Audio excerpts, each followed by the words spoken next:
Good morning बच्चों। बच्चों, आज हम शुरू करने वाले हैं कक्षा 10वीं का पाठ 7।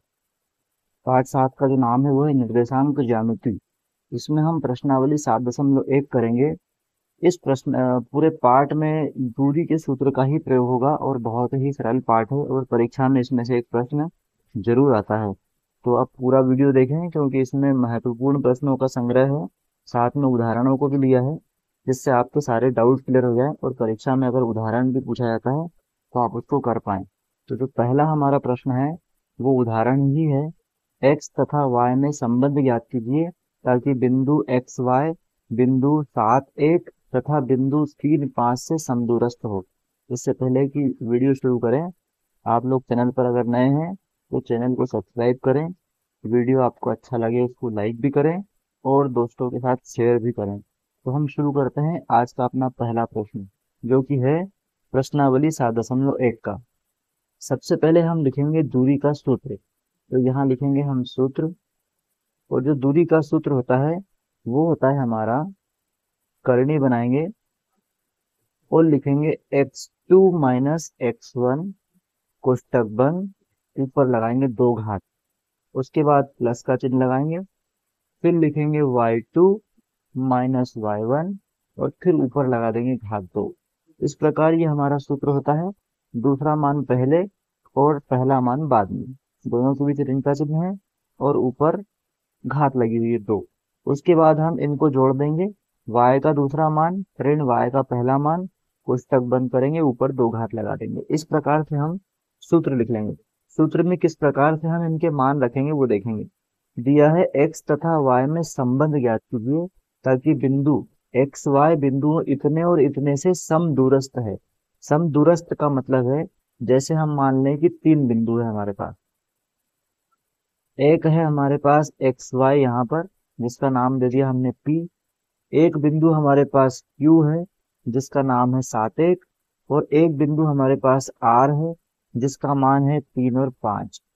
तो हमको ये सिद्ध करके बताना है कि जो PQ के बीच की दूरी है वही दूरी PR के बीच की दूरी है। इसका मतलब ये है कि बिंदु P इस बिंदु से और इस बिंदु से बराबर दूरी पर है, समदूरस्थ है। समदूरस्थ का मतलब है बराबर दूरी पर है। तो हम इसको सिद्ध करके बताएंगे कि बराबर दूरी पर है या नहीं है। इसको हल करने का तरीका है कि सबसे पहले हम क्या करें, एक्स वाई की बिंदु 7 1 से दूरी ज्ञात करें। तो लिखेंगे बिंदु बिंदु एक्स वाई की बिंदु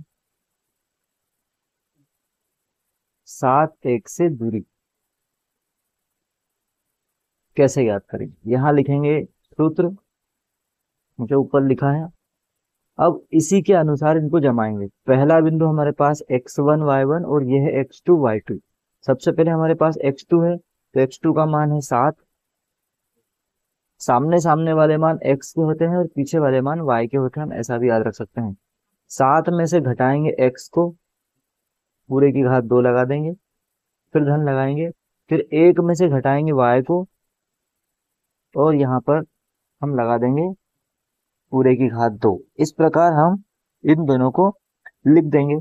अब हम देखेंगे कि बिंदुओं के बीच हमको संबंध ज्ञात करना है, समदूरस्थ सिद्ध करना है, तो इसको किस प्रकार से हल करेंगे। तो हम देखेंगे कि पहला बिंदु हमने निकाल दिया। अब दूसरा बिंदु निकालेंगे। बिंदुओं या बिंदु एक्स वाई की बिंदु 3 5 से दूरी।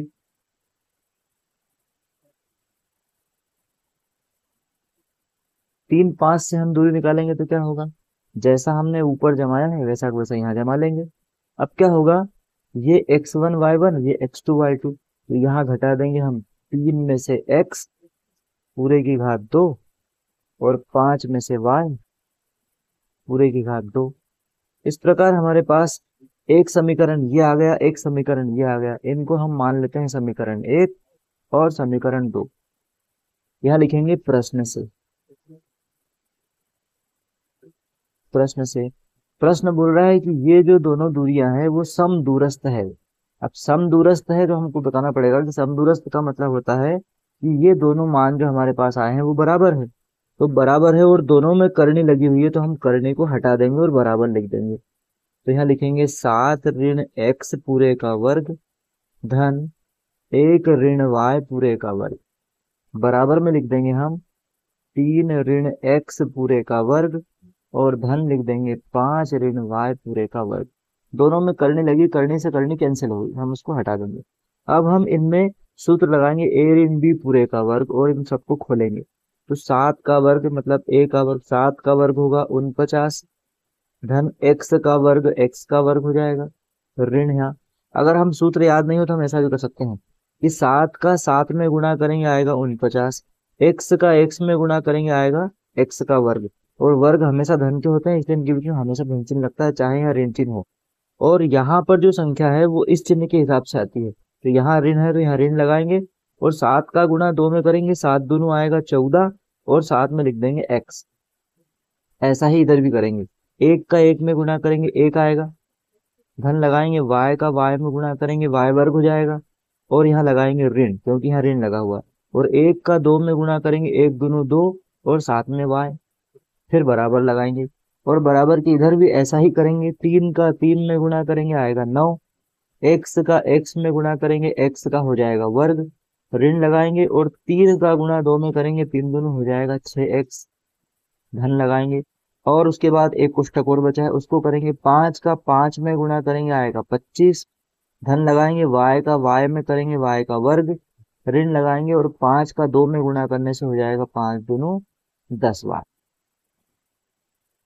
अब हम आगे बढ़ेंगे और देखेंगे कि इसको हम किस प्रकार से हल कर सकते हैं। तो हम देखेंगे इसको अब किस प्रकार से आगे हल करेंगे। सबसे पहले हम क्या करेंगे, सारी संख्याओं को बराबर के इधर लेकर आ जाएंगे और जो संख्याएं जुड़ पा रही है उनको जोड़ देंगे। तो 49 में 1 जुड़ेगा तो ये हो जाएगा 50। x वर्ग बराबर के इधर कहीं नहीं है तो उसको वैसा का वैसा लिख लेंगे।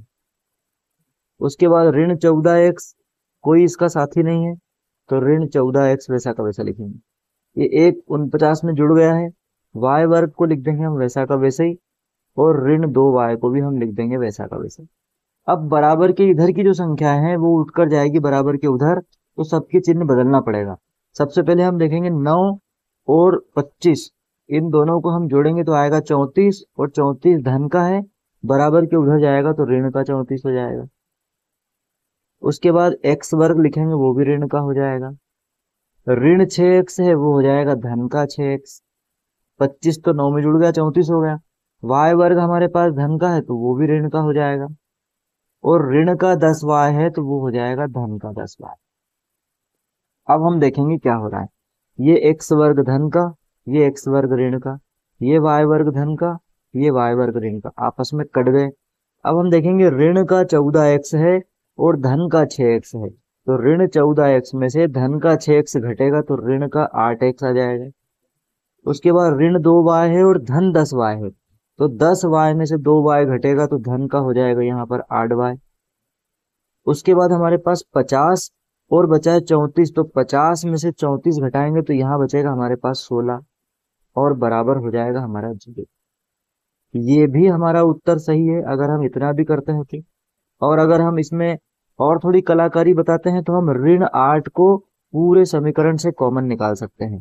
तो जैसे मैंने यहाँ पर लिखा ऋण 8, तो अंदर के चिन्ह सबके बदलना पड़ेगा। ये ऋण का है तो धन का x बचेगा, यहाँ पर ऋण का y बचेगा, और यहाँ पर 8 के पहाड़े में 16 2 बार में आता है तो 2 बच जाएगा, बराबर हो जाएगा 0। ये 8 जाकर मिल जाएगा 0 में, तो हमारा समीकरण आएगा x ऋण y ऋण 2 बराबर 0, या इसी को हम लिख सकते हैं x ऋण y और 2 जाएगा बराबर के उधर तो धन का हो जाएगा। इस प्रकार से हम इस समीकरण को बना सकते हैं। यहाँ तक करके आएंगे तब भी ठीक है, यहाँ तक करके आएंगे तब भी ठीक है, और यहाँ तक कर दिया तो बहुत अच्छा है। तो बहुत ही आसान है, अगर आप इसको एक बार ध्यान से देखेंगे तो समझ में आ जाएगा।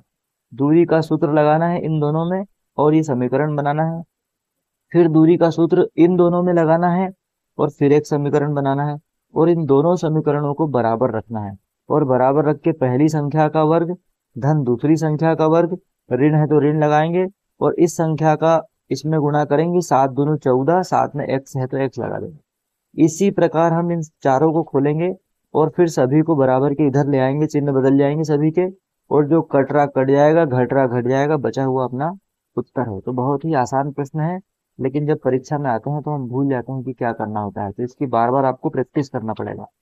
अगला प्रश्न है, ये भी उदाहरण है और मोस्ट इंपोर्टेंट प्रश्न है कि y अक्ष पर एक ऐसा बिंदु ज्ञात कीजिए जो बिंदुओं a तथा b से समदूरस्थ हो।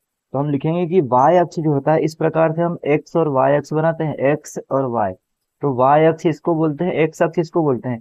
तो y अक्ष पर जितने भी मान होते हैं वो y के होते हैं, यहाँ पर x हमेशा जीरो चलता है।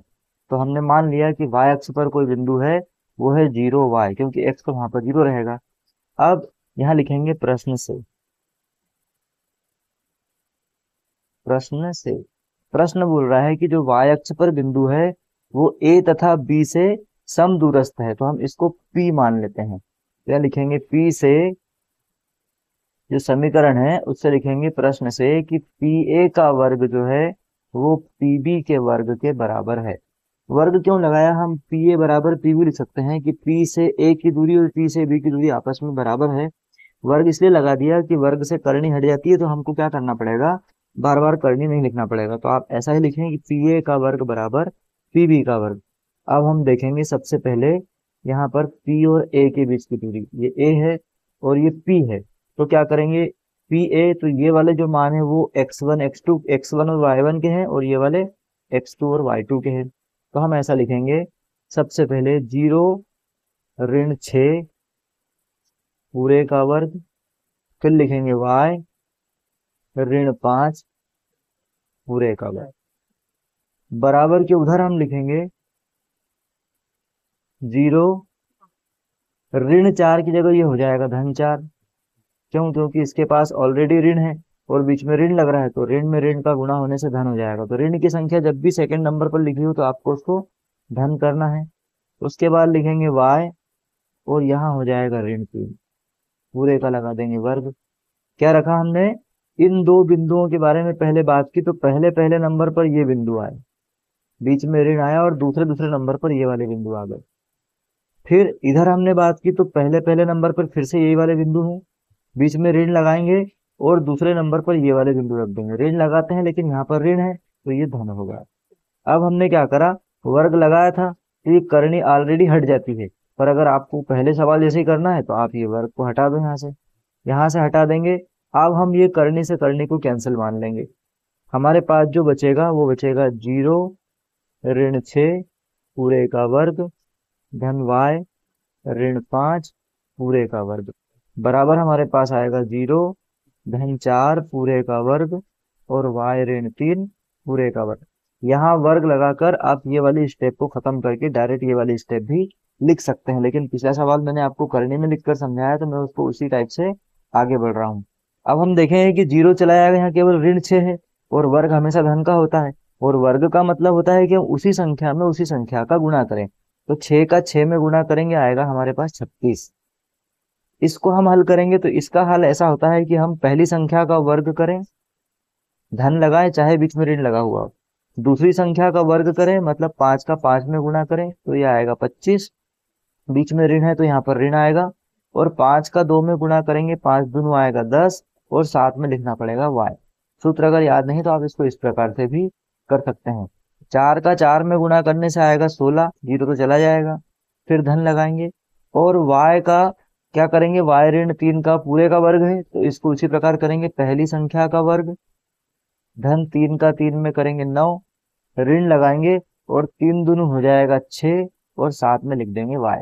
इस प्रकार हम देखेंगे, इस प्रकार हम देखेंगे कि जो हमारी संख्याएं हैं वो हल होकर सामने आ जाएगी। अब हम देखेंगे कि इनको हम किस प्रकार से हल कर सकते हैं। तो हम सबसे पहले क्या करेंगे, जो दाएं पक्ष में संख्याएं हैं उनको उठाकर ले जाएंगे बाएं पक्ष में, और उनके सभी के चिन्ह बदल देंगे। तो हम देखेंगे 36 और 25 को पहले जोड़ सकते हैं, तो 6 और 5 11 की 1, हासिल का आएगा 1, 3 और 2 5, और 1 हो जाएगा हासिल का, तो वो हो जाएगा 6। इस प्रकार ये हो गया 61 धन y वर्ग और ऋण 10y।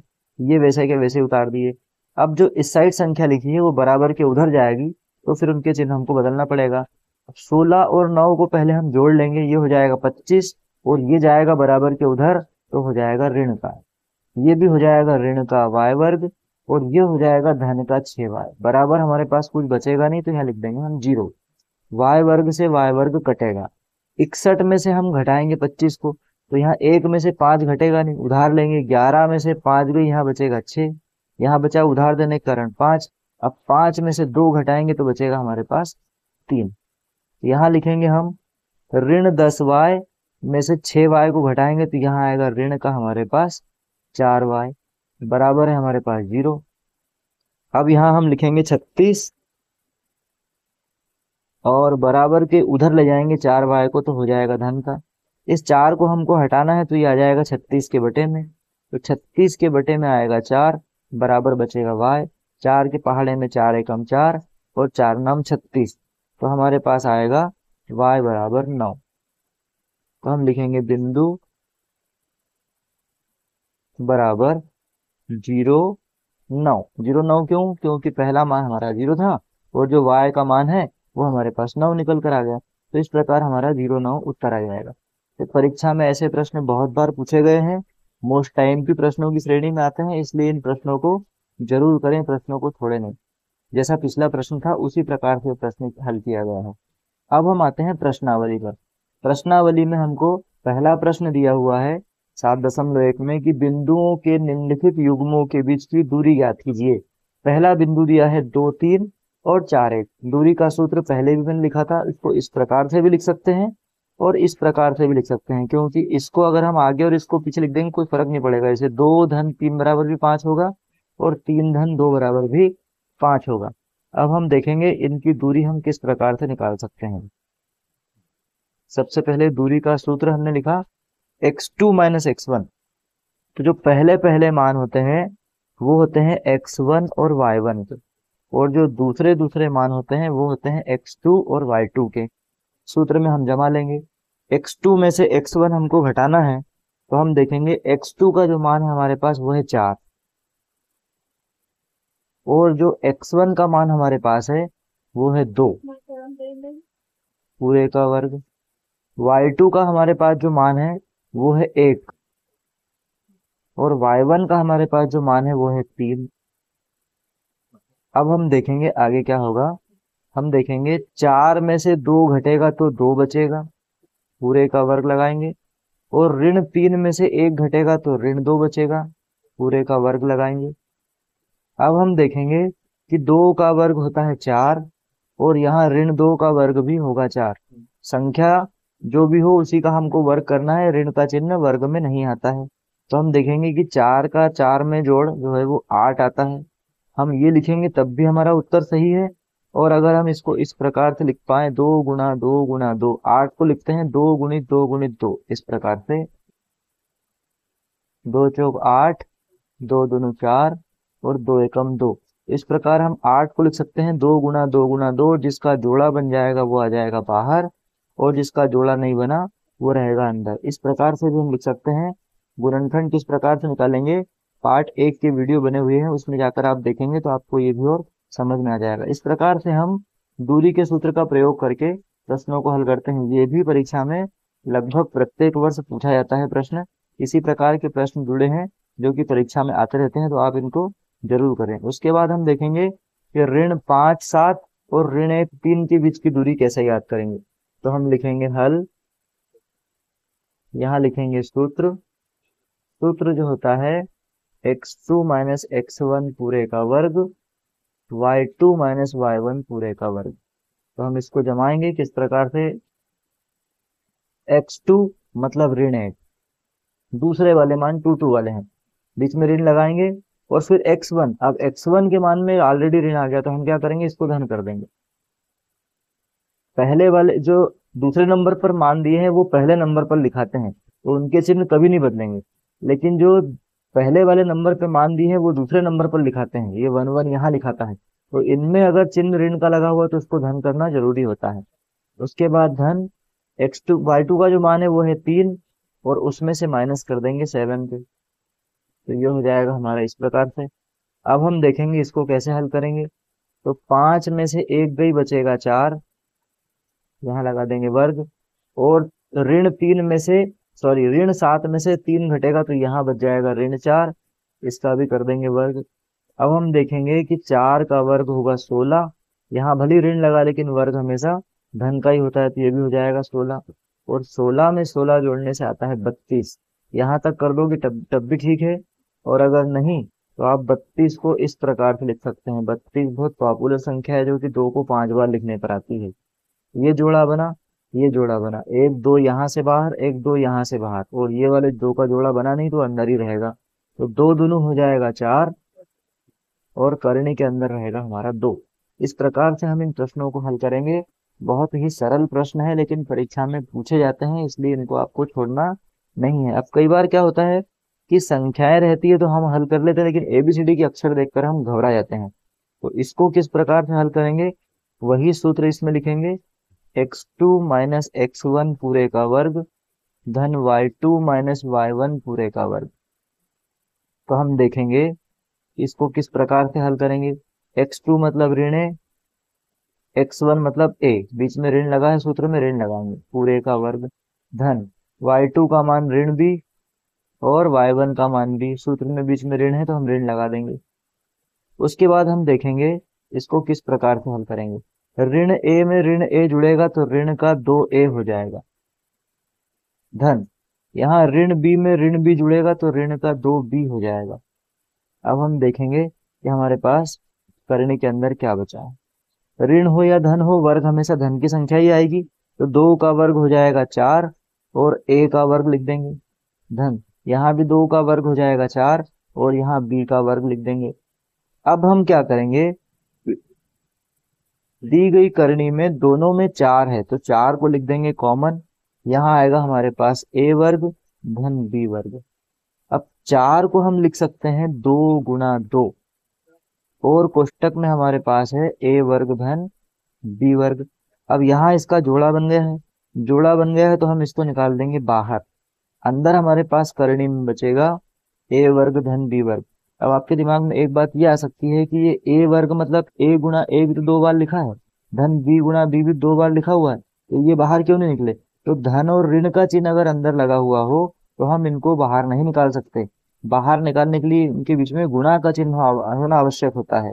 इसलिए 2 गुणा 2 में से एक जोड़ा बना और वो 2 बाहर आया। इस प्रकार इन प्रश्नों को हल करेंगे। तो एबीसीडी वाले प्रश्न अगर आ जाए तो डरने घबराने की बात नहीं है, उसको आप आसानी से दिमाग को संतुलित रखते हुए आसानी से हल कर सकते हैं। जो प्रश्न आपको नहीं समझ में आए आप कमेंट में लिख सकते हैं कि इस प्रश्न को दोबारा समझा दीजिए, तो दोबारा भी आपको समझा देंगे, अलग से वीडियो बना देंगे। और अभी इम्पोर्टेंट प्रश्नों की सीरीज भी एक आने वाली है इसी चैनल पर, तो आप चैनल से जुड़े रहें और लगातार वीडियो देखते रहें। अभी आने वाले और प्रश्न जो है मोस्ट इम्पोर्टेंट है, हम देखेंगे अगला प्रश्न। प्रश्न नंबर 4, निर्धारित कीजिए कि बिंदु P, Q तथा R जो है वो सरेखी है।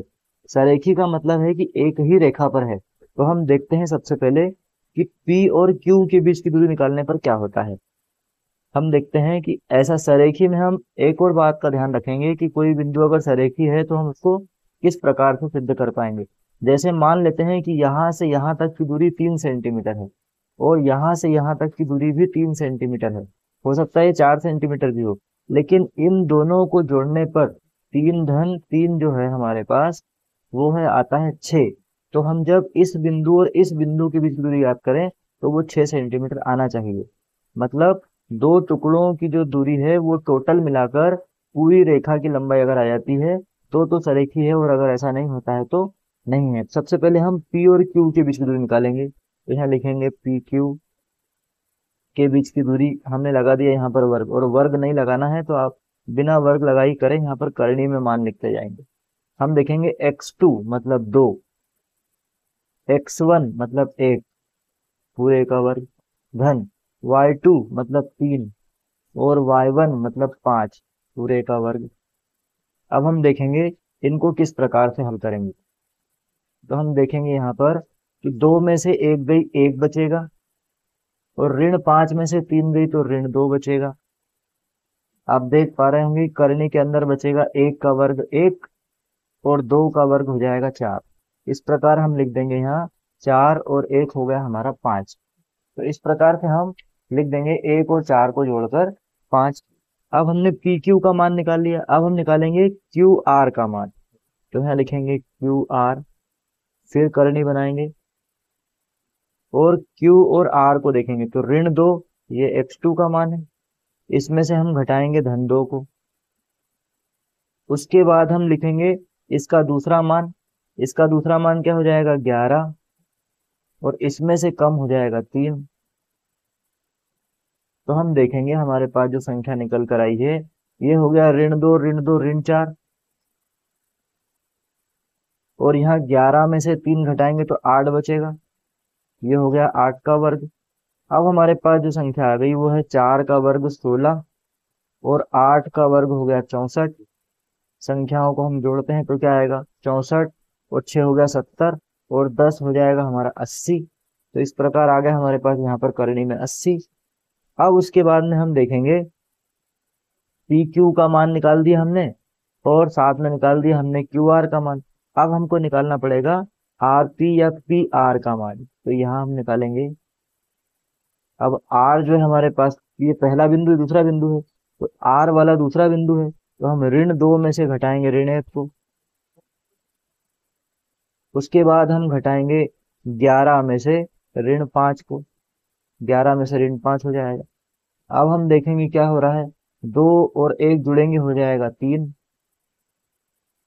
साथ में 11 में से 5 घटाएंगे हो जाएगा 6। तो हम देखेंगे कि 3 तिया हो जाएगा 9 और 6 6 हो जाएगा 36, और 36 में हम जोड़ेंगे, 36 में जोड़ देंगे हम किसको 9 को, तो यह आ जाएगा हमारे पास करनी के अंदर 45। अब हम देखेंगे कि क्या करनी 5, करनी 80 और करनी 45 इनमें कोई संबंध बन रहा है। तो हम देखेंगे कि करनी 5 को करनी 45 में जोड़ने पर करनी 80 आता है या नहीं आता है। तो हम देख पा रहे हैं, कि करनी 5 और करनी 45 को जोड़ने पर करनी 80 नहीं आएगा, तो ये सरेखी नहीं है, सरेखी नहीं है। अब हम देखेंगे कि इसमें जो प्रश्न दिया हुआ है, मैंने जो हल किया है वो 11 के साथ हल किया है, और जो पुस्तक में हमारा प्रश्न दिया हुआ है वो ऋण 11 के साथ में है। तो हम इसको ऋण 11 के साथ में भी हल कर सकते हैं। ऋण 11 के साथ में अगर आपको हल करना है तो मैं इसको आगे हल करके दिखा दूंगा कि ऋण 11 के साथ में किस प्रकार से हल करेंगे। फिर हम करेंगे जांच, इसकी जांच कीजिए कि क्या बिंदुओं 5 ऋण 2 6 4 और 7 2 एक समद्विबाहु त्रिभुज के शीर्ष हैं। तो सेम ऐसा का ऐसा प्रश्न है कि आपको और समझ में आ जाएगा। लिखेंगे हल, पहले इन दो बिंदुओं के बीच की दूरी निकालेंगे। मान लेते हैं ये P है, ये Q है और ये R है। सबसे पहले P और Q के बीच की दूरी निकाली हमने, तो यहाँ लिखेंगे पी क्यू के बीच की दूरी हमने निकाली, तो 6 में से 5 को घटाकर लिखेंगे। उसके बाद 4 में से घटाएंगे हम ऋण 2 को, तो ये धन का हो जाएगा। बराबर हमारे पास संख्या बचेगी, 6 में से 5 गई 1 का वर्ग, और 4 में 2 जुड़ेगा तो 6 का वर्ग। ये हो जाएगा हमारे पास 1 का वर्ग 1 और 6 का वर्ग हो जाएगा 36। इस प्रकार हमारे पास संख्या आ जाएगी 36 और 1 37। ये पी क्यू का मान आ गया। अब क्यू आर का मान निकालेंगे, तो यहाँ निकालेंगे क्यू आर। क्यू आर में क्या होगा, 7 में से घटाएंगे 6, तो 7 ऋण 6 पूरे का वर्ग। उसके बाद धन, ऋण 2 में से घटाएंगे 4 को, तो ऋण 2 ऋण 4, ये हो जाएगा पूरे का वर्ग। अब हम देखेंगे संख्या हमारे पास आई है, 7 में से 6 गई 1 का वर्ग, और ये दोनों संख्याएं जुड़ेगी तो 6 और 4 और 2 हो जाएगा 6, तो यहाँ लिख देंगे ऋण 6 का वर्ग। संख्या हमारे पास होगी 1 का वर्ग 1 और 6 का वर्ग 36। इस प्रकार हमारे पास करनी के अंदर आ जाएगा 37। वर्ग हमेशा धन का होता है, इसलिए 36 धन का आएगा। इसका मान भी 37 आया करनी के अंदर, इसका मान भी 37 आया करनी के अंदर। अब हम क्या करेंगे, पी और आर का मान निकालेंगे। इसका मान निकालेंगे हम, तो फिर से 7 में से घटाएंगे 5 को, पूरे का वर्ग लगाएंगे, और ऋण 2 में से घटाएंगे ऋण 2 को, तो यहाँ ऋण 2 और ये वाला ऋण हो जाएगा धन का। तो हम देखेंगे हमारे पास जो संख्या आएगी, 7 में से 5 गई 2, तो 2 का वर्ग हो गया, और ये हो गया 0 का वर्ग, तो 2 का वर्ग होगा हमारे पास 4। प्रश्न था हमारा, जांच कीजिए कि क्या बिंदु ये और ये एक समद्विबाहु त्रिभुज के शीर्ष हैं। तो हम लिखेंगे हाँ, हम लिखेंगे उत्तर में, उत्तर हाँ, बिंदु समद्विबाहु, समद्विबाहु त्रिभुज के शीर्ष हैं, के शीर्ष है। क्यों है? क्योंकि पी क्यू का जो मान है वो बराबर है किसके, क्यू आर के मान के। दो भुजाएं बराबर आ गई, पी क्यू और क्यू आर दोनों के मान करनी 37 करनी 37 आ गए। तो इस प्रकार हम लिख देंगे कि जो दिए गए बिंदु है वो समद्विबाहु त्रिभुज के शीर्ष हैं। इस प्रकार हमको इनको ज्ञात करना पड़ेगा। ये ऐसा का ऐसा ही प्रश्न ये भी है, पी क्यू का मान पता करा, फिर क्यू आर का मान पता करा, फिर पी आर का मान पता करा। इसमें कंडीशन ये थी कि दो छोटे मानों को जोड़ने पर एक बड़ा मान आना चाहिए, अगर नहीं आता है तो सरेखी नहीं, आ गया तो सरेखी है। इसमें क्या करना है, समद्विबाहु त्रिभुज के शीर्ष है कि नहीं, तो इसमें भी वही करना है और हमको देखना है कोई दो मान बराबर आने चाहिए। प्रश्न ऐसा भी आ सकता है, सिद्ध कीजिए या ज्ञात कीजिए कि दिए गए शीर्ष समबाहु त्रिभुज के शीर्ष हैं। समबाहु त्रिभुज में क्या करना पड़ेगा, पी क्यू, क्यू आर और पी आर तीनों निकालेंगे और देखेंगे तीनों के मान अगर बराबर आते हैं तो समबाहु त्रिभुज है, और नहीं आते हैं तो नहीं है। इस प्रकार से हमको इनको हल करना पड़ेगा। अब हम देखते हैं अगला प्रश्न जो कि मोस्ट इंपोर्टेंट है। एक्स अक्ष पर वह बिंदु ज्ञात कीजिए जो 2 ऋण 5 और ऋण 2 9 से समदूरस्थ है। यहाँ लिखा एक्स अक्ष पर क्या होता है, y0 होता है। उदाहरण देखा था हमने, y अक्ष वाला बिंदु था, यहाँ पर एक्स अक्ष वाला बिंदु है। इन दो प्रश्नों में से एक प्रश्न परीक्षा में कई बार पूछा गया, तो हम देखेंगे कि एक्स अक्ष पर वह बिंदु ज्ञात कीजिए जो इससे और इससे समदूरस्थ है। तो हम इसको मान लेते हैं कि ये ए है और ये बी है, और हमने जो बिंदु माना है वो पी है। तो यहाँ लिखेंगे प्रश्न से, प्रश्न से, प्रश्न बोल रहा है कि जो पी ए है वो पी बी के बराबर है। समदूरस्थ है मतलब बराबर, ये पी बिंदु जो है वो ए से भी और बी से भी बराबर दूरी पर है। तो हम लिखेंगे करनी के अंदर, दो में से घटाएंगे एक्स को, तो 2 ऋण एक्स पूरे का वर्ग, और ऋण 5 में से घटाएंगे 0 को, तो ऋण 5 ऋण 0 पूरे का वर्ग, बराबर लगाएंगे और लिखेंगे हम अगला, ऋण 2 में से घटाएंगे एक्स को, तो ऋण 2 और एक्स को घटा दिया। उसके बाद हम 9 में से घटाएंगे 0 को, तो 9 में से घटा दिया 0। अब हम देखेंगे इसको किस प्रकार से हल कर सकते हैं।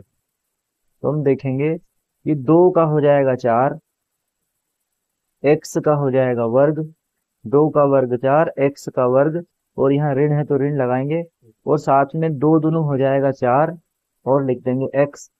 उसके बाद धन लगाएंगे और 0 घटेगा तो कुछ नहीं बचेगा, केवल 5 ही बचेगा ऋण का, और 5 का वर्ग पचम हो जाएगा 25।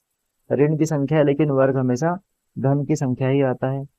अब हम देखेंगे इसको किस प्रकार हल करेंगे। तो पहली संख्या का वर्ग 2 का वर्ग 4, फिर लिखेंगे एक्स का वर्ग, और दोनों में ऋण चिन्ह है तो यहाँ हो जाएगा धन, और ये आएगा 2 दूनी 4x। यहाँ 9 का 9 में गुणा करेंगे आ जाएगा 81। करनी से करनी हट गई। अब हम लिखेंगे एक्स वर्ग ऋण 4x, और 25 में 4 जोड़ देंगे हो जाएगा 29, बराबर इधर भी लिखेंगे हम एक्स वर्ग धन 4x, और 81 में 4 जोड़ेंगे तो हो जाएगा हमारा 85। अब इन संख्याओं को उठाकर बराबर के उधर ले जाएंगे, तो एक्स वर्ग ऋण 4x धन 29, इनके सबके चिन्ह बदलेंगे, ऋण एक्स वर्ग ऋण 4x ऋण 85 बराबर 0। एक्स वर्ग से एक्स वर्ग कट जाएगा, ऋण 4x में ऋण 4x जुड़ेगा तो ऋण का 8x हो जाएगा, और 85 में से घटाएंगे हम 29 को, तो 15 में से 9 घटाएंगे बचेगा 6। ऋण की संख्या रहेगी, 15 में से 9 घटेगा, यहाँ बचेगा 6 और यहाँ बचेगा 7। 7 में से 2 जाएगी तो बच जाएगा 5, बराबर हो गया हमारा 0। अब हम 56 को बराबर के उधर ले जाएंगे, तो ऋण 8x बराबर हो जाएगा धन का 56।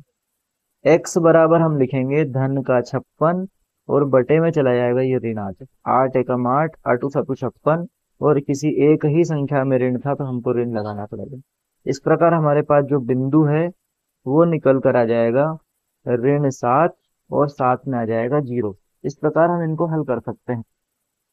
चलिए उसके बाद हम देखते हैं इस प्रश्नावली का अगला प्रश्न। y का वह मान ज्ञात कीजिए जिसके लिए बिंदु P तथा Q के बीच की दूरी 10 मात्रक है।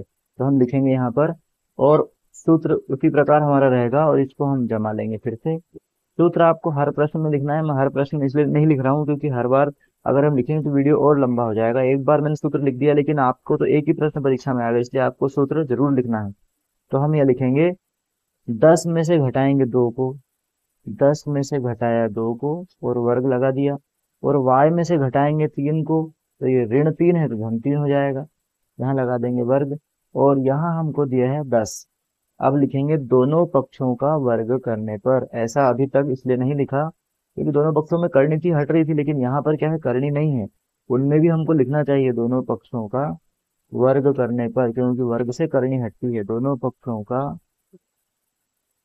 वर्ग करने पर, वर्ग करेंगे यहाँ से करनी हट जाएगी, तो हमारे पास आएगा 10 - 2 पूरे का वर्ग, और y-3 पूरे का वर्ग। करनी हट गई और यहाँ पर हमने वर्ग करा, तो ये हो गया 10 का वर्ग 100। अब हम लिखेंगे y में 10 में से 2 घटेगा तो 8 बच जाएगा, और यहाँ हम इसको लिखेंगे पहली संख्या का वर्ग धन दूसरी संख्या का वर्ग धन 3 दूनी 6y। क्या करते हैं, पहली का वर्ग धन दूसरी का वर्ग और 3 दूनी 6 और साथ में y, और यहाँ पर हमारे पास 100 है। अब हम लिखेंगे 8 का वर्ग होगा 64, 100 का कर लेंगे पक्षांतर तो 100 हो जाएगा ऋण का, बाकी वैसा का वैसा उतार देंगे हम। y वर्ग धन 9 धन 6y बराबर हो गया 0। अब हम देखेंगे कि 64 और 9 को हम जोड़ लेंगे, या हम ऐसा करें कि 100 में से पहले 2 में से कुछ भी कर सकते हैं, पहले इनको लिख लेते हैं, y वर्ग धन 6y, और धन 64 में हम 9 जोड़ लेते हैं तो हो जाएगा हमारे पास 73, और ऋण का लिख देंगे हम 100 बराबर हो गया 0। तो हमारे पास जो समीकरण बचा है वो y वर्ग धन 6y, और घटाएंगे तो यहाँ आ जाएगा हमारा 27, और बराबर बचेगा 0। अब इस समीकरण को हमको हल करना है। इसके वीडियो पहले भी डले हुए हैं किस प्रकार से हम द्विघात समीकरणों को हल करेंगे, तो आप पुराने वीडियो जाकर जरूर देखें चैनल पर। हम देखेंगे इसको हम किस प्रकार से हल करेंगे। तो हमको ऐसी संख्या की आवश्यकता है जिसमें 27 आता है और अंकों को घटाने पर 6 भी आता हो। तो 9 तिया 27 होता है, और 9 में से 3 घटाएंगे तो 6 भी आ जाएगा। तो हम इस 6 को 2 भाग में तोड़ लेंगे, 9y ऋण 3y। तो 9 में से 3 जाएगी 6 बच जाएगा, और 9 तिया 27 भी हो जाएगा, ऋण 27 बराबर 0। इन दोनों में से हम y को निकाल देंगे कॉमन, तो 2y है तो 1y बचेगा, y बाहर आ गया तो यहाँ 9 बचेगा। इसी कोष्टक को उठाकर हम यहाँ लिख देंगे, बराबर लगा देंगे 0। इसका और इसका चिन्ह देखेंगे अलग अलग है तो यहाँ ऋण लगाएंगे, और 9 का पहाड़ा पड़ेंगे, 27 जो है वो 3 बार में आ जाएगा, 9 तिया 27। इन दोनों कोष्टकों को लिख देंगे हम एक बार, और इन दोनों को लिख देंगे एक बार, ऋण 3 बराबर हो गया 0। तो एक बार हम लिखेंगे y धन 9 बराबर 0, तो y बराबर आ जाएगा हमारा ऋण 9। एक बार लिखेंगे हम y ऋण 3 बराबर 0, तो हमारा आ जाएगा y बराबर 3। तो इस प्रकार हम हमारे y के दो मान निकल गए, y बराबर ऋण 9 और y बराबर 3। इस प्रकार हम लिख सकते हैं कि हमारे समीकरण को हम हल करने पर y के मान किस प्रकार निकालेंगे। तो आपको इस प्रकार से इनको हल करना है और परीक्षा में पूरे पूरे नंबर प्राप्त करना है। अब इस प्रश्नावली का आखिरी प्रश्न हम देखेंगे जो कि मोस्ट इम्पोर्टेंट है, और ऐसे प्रश्न परीक्षा में जब आते हैं तो बहुत तकलीफ होती है, कभी कभी प्रश्न नहीं भी बनते क्योंकि दिमाग में ऐसे प्रश्न आ नहीं पाते। एक्स और वाई में एक ऐसा संबंध स्थापित कीजिए कि बिंदु एक्स वाई बिंदु इतने और इतने से समदूरस्थ है। तो यहाँ लिखेंगे प्रश्न से, प्रश्न से हम लिखेंगे समदूरस्थ कहा है, इसका मतलब हमको दोनों बिंदुओं को बराबर दूरी पर रखना है। तो पहले x में से घटाएंगे 3, तो x ऋण 3 पूरे का वर्ग, और y में से घटाएंगे 6, तो y ऋण 6 पूरे का वर्ग। ये बराबर होगा किसके, ये बराबर होगा हमारा, x में से घटाएंगे ऋण 3 को तो ये हो जाएगा धन 3, और y में से घटाएंगे हम 4 को तो ये हो जाएगा y ऋण 4 पूरे का वर्ग। दोनों तरफ करनी है, दोनों तरफ की करनी ऑटोमेटिक हट जाएगी। लिखना चाहिए यहाँ दोनों पक्षों का वर्ग करने पर, तब करनी हट जाती है, पर ऐसा मान लेते हैं हट गई। अब हम इन चारों को खोलेंगे किस प्रकार से, पहली संख्या का वर्ग धन दूसरी संख्या का वर्ग, ऋण लगाएंगे 3 दूनी 6x, इसको खोलेंगे पहली संख्या का वर्ग, दूसरी संख्या मतलब 6 का वर्ग, ऋण लगाएंगे 6 दूनी 12, साथ में लिखेंगे y। उसके बाद हम देखेंगे इसको किस प्रकार से खोलेंगे, तो x का वर्ग, 3 का वर्ग 9, और धन 3 दूनी हो जाएगा 6x। इसको खोलेंगे y का वर्ग, यहाँ पर 4 है हमारा, y ऋण 4, तो है 4 का वर्ग हो जाएगा 16, और ऋण 4 दूनी हो जाएगा हमारा 8y। इस प्रकार हम इनको लिख देंगे। और क्या करेंगे, सबसे पहले लिखेंगे x का वर्ग, ये 9 और 36 जुड़ जाएगा, ये हो जाएगा 45, ऋण 6x धन y वर्ग, 36 9 में जुड़ चुका है, तो यहाँ लिख देंगे ऋण 12y बराबर x वर्ग, 9 और 16 जुड़ जाएगा आपस में, हो गया 25, धन 6x धन y वर्ग, और यहाँ लिख देंगे ऋण का 8y, क्योंकि 16 और 9 जुड़कर 25 हो गए। अब इनको उठाकर लाएंगे बराबर के इधर, तो लिखेंगे x वर्ग धन 45 ऋण 6x धन y वर्ग ऋण 12y, ये वैसा के वैसे ही। और इनको बराबर के उधर ले जाएंगे, सभी के चिन्ह बदलेंगे, ऋण x वर्ग ऋण 25 ऋण 6x ऋण y वर्ग, और धन 8y बराबर लगा देंगे 0। तो देखेंगे x वर्ग से x वर्ग कटेगा, y वर्ग से y वर्ग कटेगा। उसके बाद देखेंगे ऋण 6x है और यहाँ भी ऋण 6x है, जुड़ जाएंगे, तो ये हो जाएगा ऋण का 12x। यहाँ ऋण 12y है, यहाँ ऋण का 8y है, घटाएंगे तो 12 में से 8 घटेगा तो ऋण का 4y बचेगा। फिर देखेंगे 45 और यहाँ पर है 25, तो 45 में से 25 घटेगा तो यहाँ बचेगा 20, और बराबर हो जाएगा 0। अब हम देखेंगे कि ये तीनों संख्याएं, ये हमारा उत्तर भी ठीक है, लेकिन ये तीनों संख्याएं जो है वो 4 के पहाड़े में आती है, और दो संख्याओं में सामने ऋण लगा हुआ है, तो हम ऋण 4 को निकाल लेंगे कॉमन। तो हम देखेंगे कि 4 तिया 12 होता है, तो यहाँ 3x बचेगा। उसके बाद 4 एकम 4 होता है, ऋण चिन्ह बाहर निकला है, सभी के चिन्ह भी चेंज करना पड़ेगा। 4 एकम 4, तो 4 बाहर आया, यहाँ केवल y बचेगा, और यहाँ पर ऋण चिन्ह हो जाएगा धन की जगह, और 4 के पहाड़े में 20 जो है वो 5 बार में आता है, तो 4 पंजे 20 हो जाएगा। ये ऋण 4 जाकर 0 में मिल गया, तो हमारा कुल उत्तर जो बचेगा वो 3x धन y ऋण 5 बराबर 0, इतना लिखोगे तब भी ठीक है। और अगर और आगे बढ़ना चाहें तो 3x धन y बराबर से लिख देंगे 5, 5 जाएगा उधर, धन का हो जाएगा। इस प्रकार से हम इन प्रश्नों को आसानी से हल कर सकते हैं, और परीक्षा में एक प्रश्न जरूर आता है, तो आप इन प्रश्नों को हल करें, वीडियो को लाइक करें, क्योंकि वीडियो बनाने में मेहनत लगती है, और मेहनत का अगर हमको पारितोषिक मिलता है तो और उत्साह बढ़ता है। इसलिए आप लाइक भी करें, अपने दोस्तों के साथ शेयर भी करें, और वीडियो को बार बार देखें। अगर हमको कोई डाउट है तो आप कमेंट में लिखें कि ये वाला प्रश्न नहीं समझ में आया, तो उसको एक बार पुनः कर दिया जाएगा। और आप लगातार प्रयास करें, प्रश्न बहुत ही इंपॉर्टेंट है, परीक्षा में आएंगे। Thank you.